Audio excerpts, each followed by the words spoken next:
Computer science videos here today to show you guys in this tutorial how to use Microsoft People for Office 365 on a Mac computer. Tutorial 9, add contact to a list. Without further ado, let us start the video. So in this tutorial, you need to have access to a Mac computer, have access to an account for Microsoft Office 365. Now this can be for work, school, or business. We can now start the tutorial. Let's now go down to the dock. Go to Launchpad, go to the web browser, which is Google Chrome in this case. Now go to office.com. Make sure you are signed into the account.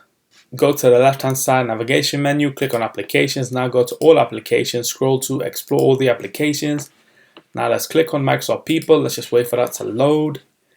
And now what we can do is go to your contacts. Let's just click on admin videos.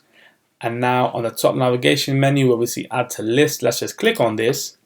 We can add to created lists, or what we can do is create a brand new list. That's what we will do.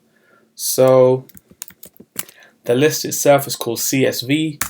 Click on enter, and now admin videos has been added to CSV. We can either remove this from the list or we can leave it the way it is.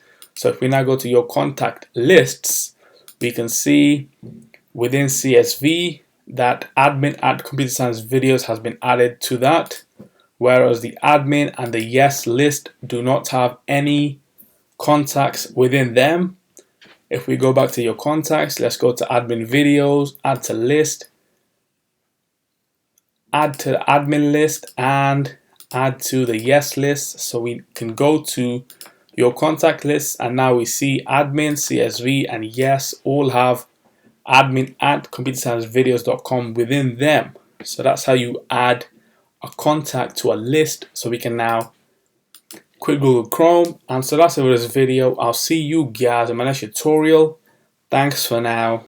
Thank you for making it towards the end of the video. Be sure to subscribe to my channel, Computer Science Videos. Be sure to check out the previous video on screen now, or you can ideally click on the playlist and watch all the journey for Computer Science videos from the start until now.